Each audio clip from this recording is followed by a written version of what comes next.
I've done hundreds upon hundreds of stories about the changes in British culture. That could be theatre, it could be film, it could be all sorts. We know that technology is transforming what individuals can do and creating a whole new art form. If that isn't one of the most important cultural stories that you can report on, I don't know what is.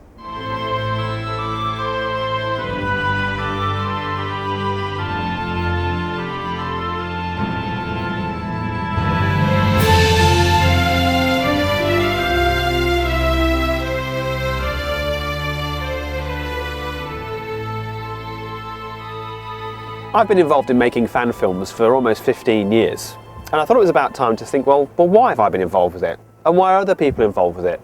And why are people watching it? What's it all about? And why is the media so interested? I thought the best way to find out was to come here to Tilmanstone, where we made our first film, Geriatric Park. In fact, this road is where our journey to Geriatric Park began, and our journey into fan films began. Right, lovies, here we go.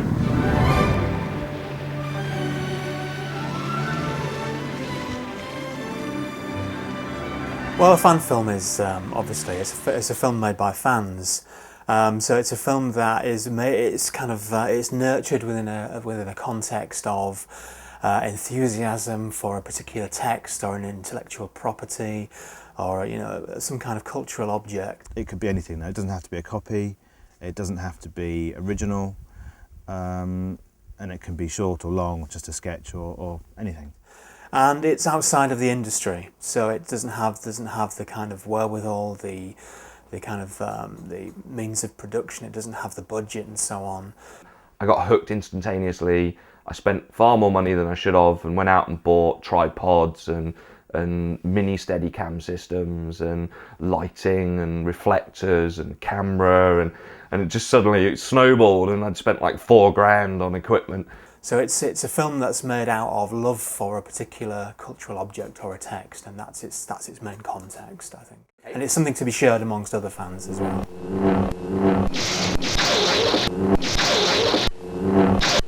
Well, I think what's interesting about fandom is that once upon a time, I think being a fan was something that was frowned upon. It was seen as something that actually was quite, you were quite disturbed or unhealthy. There was something pathological about being a fan. Yeah, some people who make fan films are geeks.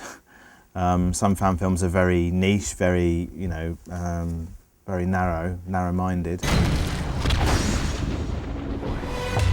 And I think that that's changing quite dramatically, and it certainly is something to do with the digital revolution, the convergence of different media forms, and in particular the internet. Say goodnight, Big Blue.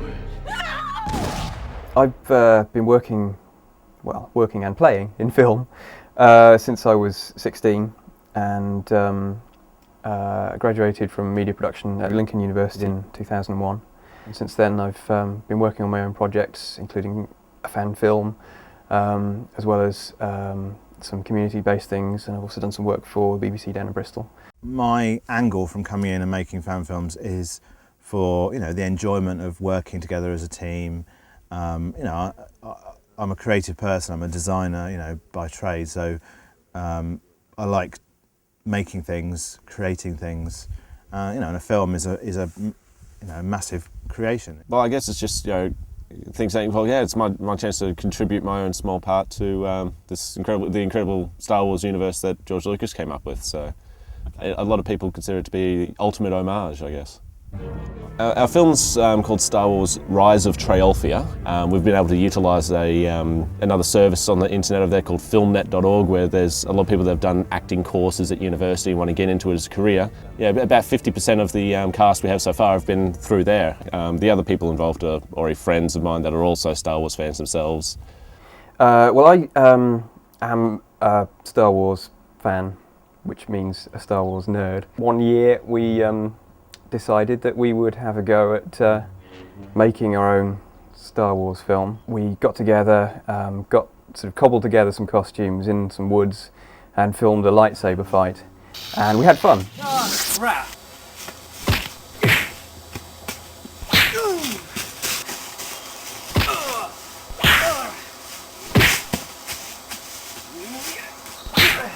With my film, it was basically a team of 3 of us, and we were working weekends whenever we had a free moment. We didn't have a budget at all, really. We just occasionally bought stuff to make the film with. Well, this is where my filmmaking journey began, here in my backyard, which is where the name of our company came from, Backyard Productions. Someone else lives here now, but they're kindly letting me look around.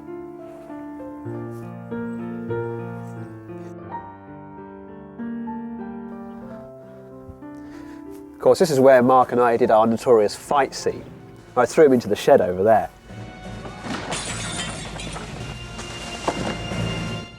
And then ran him over on the main road.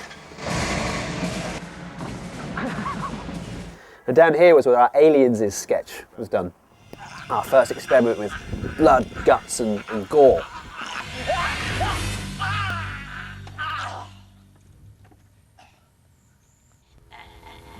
No pudding then. What's really special was the garage here was used in our first scene for Geriatric Park. In fact, I managed to get some stills from the making of that film. And you can just see back then in 1993 where we were making our very first scene. Jerry, all right? The only time we're going to see you or the person in there is with a close. People can immediately relate to a, in inverted commas, fan film because they've seen the film, whether it be Raiders of the Lost Ark or Star Wars or Jurassic Park, and they can immediately relate to it, so it's immediately funny. Sweetheart, listen to me, sweetheart. Nobody wants your baby. It'll probably be as spotty as you anyway. Yeah? Well, we'll see, won't we? Sweetheart! Everybody likes something good going on. Everybody likes the "and finally" bit at the end of News at 10, for example. If there's a film you really love, you might watch it regularly, maybe even have a favourite scene or a line of dialogue, perhaps. But what if that's not enough? What if you love it so much that you want to be part of it? Well, clearly you film your own version and release it on the internet. It was back in 2005 and I was at home on a Sunday flicking through the Sunday papers, and there was a feature in there about Backyard Productions that caught my eye. The attention to detail looked superb, and there was just a great story to tell there with the whole family setup of Backyard Productions. So it was definitely one to follow up back in the office on Monday. So swap big budget for no budget and you've got this, a homemade remake of The Empire Strikes Back. And it's not just Star Wars that's been spoofed. The brothers have also done their own version of Raiders of the Lost Ark. Thousands around the world are also doing the same, thanks to one thing: cheap technology. And there are home videos and home videos. We'll show you the incredible tribute movies being made by 2 young amateurs. Full 90-minute spoofs of Star Wars and Indiana Jones films with special effects and everything else. The great thing about Richard and Judy is that even though they are parents and a middle-aged couple, they're open to new ideas. It's very different with Richard and Judy. They control exactly what goes on in that show. And they know what they like, and they definitely know what they don't like. But sit down. I'm not really going to say much, just watch this. I think it was the action scene of the Indiana Jones character on the lorry, as I seem to remember. And then I played him, I think again, that lightsaber fight from the Empire Strikes Backyard. Now, when they saw that, they had the same initial reactions what I did. What's fan films? What's that all about? There's a good interview, there's a good subject for us to get our teeth into there. 20 years ago, brothers Darren and Mark Scales left the cinema so excited by films like Ghostbusters and the Indiana Jones movies that they decided to copy them using a camcorder that their mum hired for the week because the family couldn't afford to buy one then. The initial results were awful, but they stuck at it, and now they're coming up with really incredible stuff. The item was meant to be about 5 or 6 minutes, I think, but it was going so well, and the boys obviously got on very well with Richard and Judy, who were obviously interested in what the boys had to say. The item got extended till 7-8 minutes. And obviously in a live TV show on Channel 4, which has only got 40 minutes to play with, that's a fairly rare thing, which is usually reserved for celebrity guests. Well, are you the older brother? I am taking it. Yeah, I'm affectionately referred to as the executive bully within Backyard Productions, because I tend to do a lot of shouting and stuff to make sure things get done. Is it just a hobby, or would you secretly really like to go out and make epic movies? No, I don't think so. No. Never make your hobby your work, I think. We No. get the choice to make what we want to do and have fun doing it, and Backyard Production is about making filmmaking fun. And we really enjoy what we're doing, and then we want to stick to doing that. I think that's the big difference between, say, fan films and the industry, is that fan films, you can do what exactly you want, and no one is going to pull you up on that. You know, you are a law unto yourself to a certain degree if no one sues you. George Lucas has said it's okay. On the various rules of, you know, no profit, not even cover production costs, use the music, you got to say, you know, credit to John Williams in the film and all that kind of stuff. There are different responses from figures within from the industry, and I think some of them are running scared and they're trying to close down this kind of activity so that there's actions against fan sites and so on. I mean, other major films, people have wanted to make them like the Harry Potter ones and everything, and Warner Brothers have said no. So there's the difference there. It's all a matter of whether you're allowed to or not. Others are recognising that this is not going to go away, and that in actual fact they may be able to exploit this as a kind of a pool, as a kind of a farm that they can encourage, and actually now and again they can pluck some of the best talents from it and take them into the fold, and I think that's already happening in some cases. Mainstream media has become more accepting of smaller productions as well. You know, independent films are becoming more popular. Whatever the response is at the moment, they need to get wise to the fact that it's not going to go away. Well, listen, congratulations. What's your next project? We're working on another Star Wars film. All right. Obviously with Episode 3. How I got to hear about Backyard Productions was through my mother-in-law, and she said there's this company that's just been on Richard and Judy that are making a Star Wars film. They'd made one in the past, and there was talk of making another one. They were going back to Star Wars. Now, as a big Star Wars fan, that was a big plus for me. I really was looking forward to that. But also a bit of, you know, I was interested in films myself and filmmaking, and then suddenly there was this opportunity to not only know that they were working on Tenclo, but the ability to go and have a look and see what they were working on and how they were putting it together. Coming onto the set for the first time, as it was being built, I didn't know what to expect, because though I'd seen their stuff before, I didn't, know exactly how big they were going to do it this time. We'll let them have a look round the set, see what you think. Had a look round the set, a few bars of scaffolding round, and bits of plywood here and there. But Daz was explaining to me in all his enthusiasm what's going where and what's going to be. This is going to be the Death Star. This is going to be this set. We'd gone upstairs. He took us through where they were setting all the costumes up. And already you could see, wow, okay, they've actually got a wardrobe set. As most fan films, it's in a bag and they're like, here you go. Got into this large room that was filled with scaffolding and a great big platform and a huge window where a green screen was going to be. It was impressive, the amount of people who were there working. It was not something I'd ever imagined would happen. Unfortunately, we have to earn a living as well, which interferes a hell of a lot. We're 200 miles apart, and from where a lot of the filming base sort of comes in, and sometimes it gets really frustrating that I can't come up and do a lot more work than I want to. I say it's such a great atmosphere. It was, people were clearly working hard. It wasn't, people weren't sitting around going, oh, I can't be bothered to do this today, because there was so much to do, but it was, people were enjoying the fact that they were working on it. I'm teaching him. Get on your work. Go and do some work.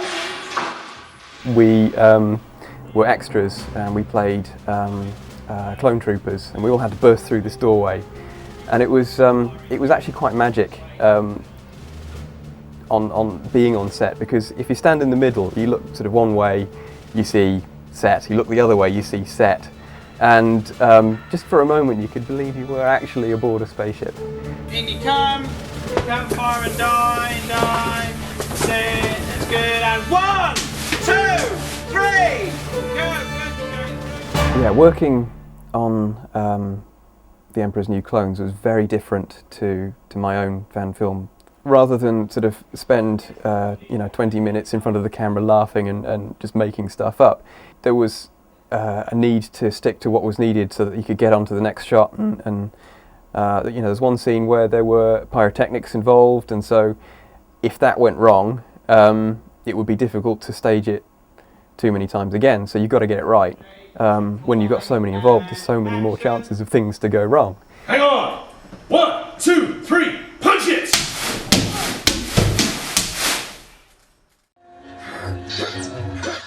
During the production of the film, my dad had asked me if I could come back just to do some voiceovers. And then I'd come up to Dad's and I'd walk through the room and I'd see like lots and lots of monitors around, and there'd be lads sat at every monitor, and just the amount of work that they had to do, you know, to just get this film fit. My little part was just a tiny little part of it. And you know, they'd have like 15 monitors. Them lads at Backyard Productions, they even had cardboard boxes with wires coming out of them that were actually computers inside the cardboard boxes. How's that for external storage? Post-production was fairly intense. With this, it was very immediately pressure and schedule to stick to. Then it really got industrial. You know, way beyond the amount of work I'd ever done for my own film. Darren would give me a sort of a diagram of a shot with, you know, some lines going here, and you know, I'd do a shot and I'd think, yeah, I think that looks pretty good, and then Darren would come along and say, no, redo it. And I learned a tremendous amount in special effects, in being pushed that hard.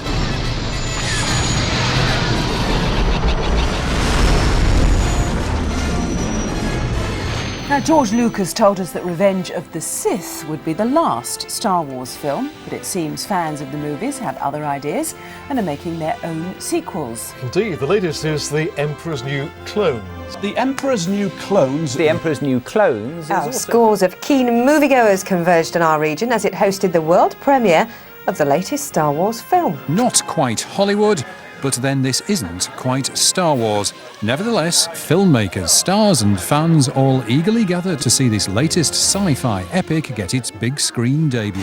When it came to the premiere of the film, to me it was a big Hollywood premiere, you know, and we all got dressed up, we all had these nice clothes, and I had a tuxedo on, the lad had a tuxedo on. To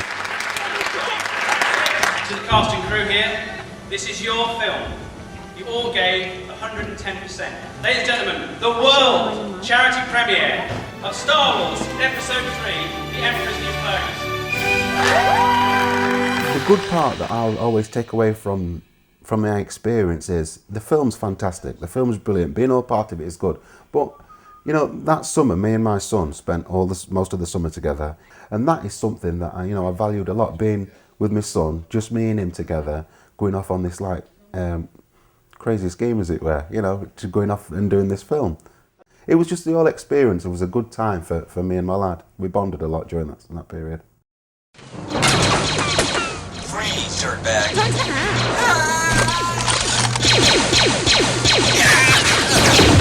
Dying was fun, because the clone troopers, when they come across Jedis, they tend to die very rapidly.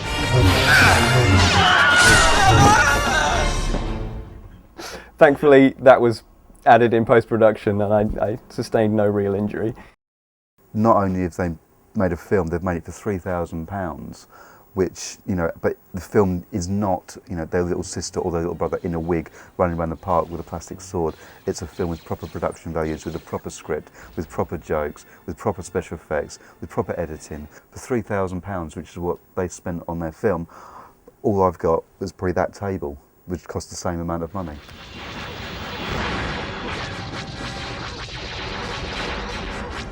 A rebel blockade runner chased by an Imperial Star Destroyer. We knew the technology was changing, we knew people were buying it. How were they using it? I trawled around, I talked to people, I looked on the internet, and suddenly I see something that looks like 1977, and I'm 11 years old again, watching Star Wars for the first time, and it's been produced in a garage. Meet Darth Small, or as he's known to friends and family, Luke Scales and his dad Darren. And they make, or rather remake, movies at home. What I wanted was a professional looking product produced by people who were using technology you could buy over the counter. It was perfect. Made in a garage for under £3,000 by people who are just doing it for the sheer love of what they're doing. So, 30 years on from Star Wars, a passable recreation of a Hollywood blockbuster for less than £3,000. I think fan filmmaking has changed for several reasons. I think the technology has made it easier for people to make fan films, and the availability, it's a lot cheaper to buy a camera and a computer to edit and whatever. Due to the kind of digital media and the internet, they're able to produce their own artifacts and to embellish those that they already enjoy. Media has changed. We have websites like YouTube where, which is encouraging people to make their own short films, whatever. So again, that's sort of been a massive boost. So you can say there are thousands and thousands of fan films, even if it's just two people jumping about in their back garden, whatever. But that's how we started. I think the internet is brewing a whole kind of ambience and context in which people are being encouraged to share their passions and their enthusiasms, their interests. Because more people are making things themselves, then they have more interest in what other people are doing for themselves.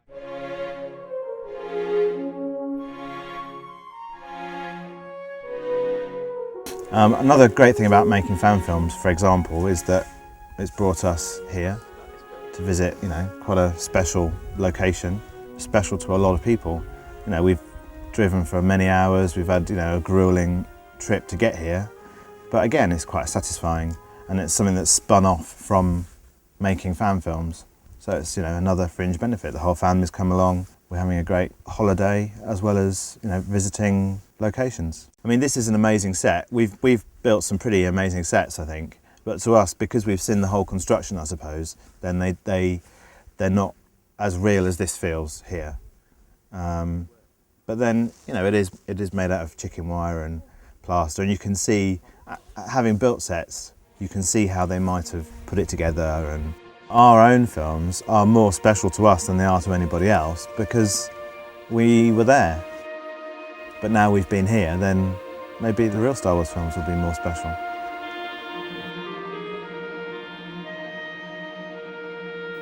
I'm not a particularly big Star Wars geek or anything, but having seen the films a number of times and enjoyed them a great deal, just coming up to this location was really something amazing, a sort of funny, very peculiar feeling, because it was almost like approaching, I don't know, a foreign planet.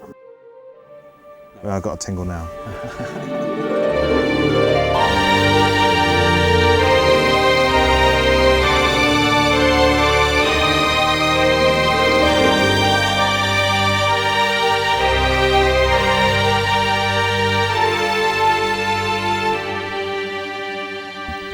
I know that we've made a number of fan films now, and we're now moving on beyond that to making, original things.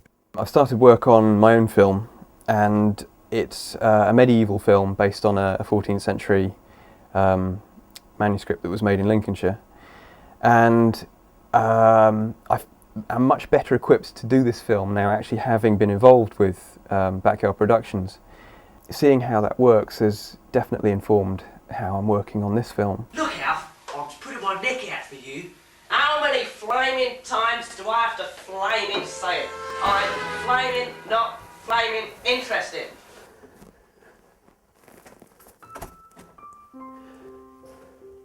So when we weren't making the films themselves, this is where all the preparation took place.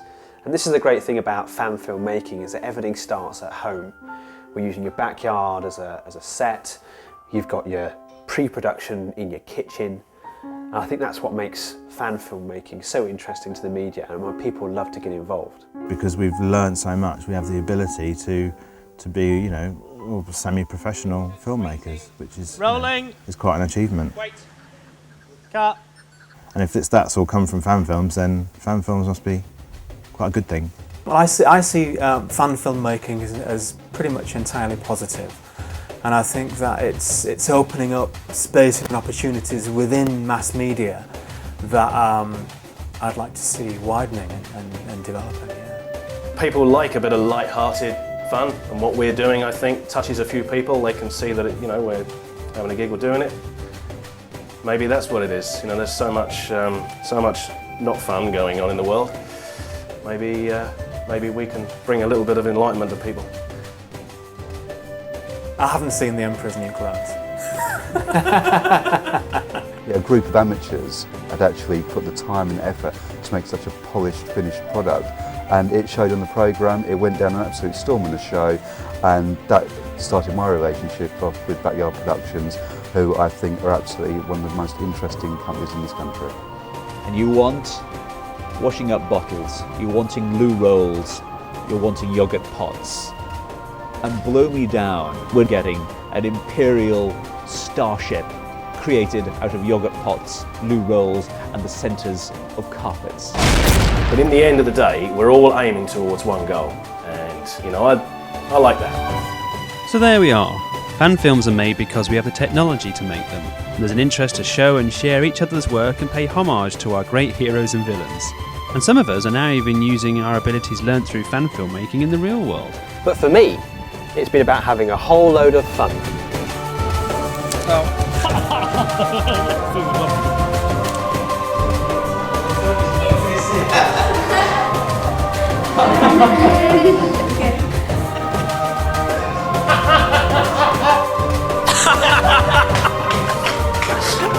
Go, Phil.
David Sillito, BBC News, reporting from Backyard Productions.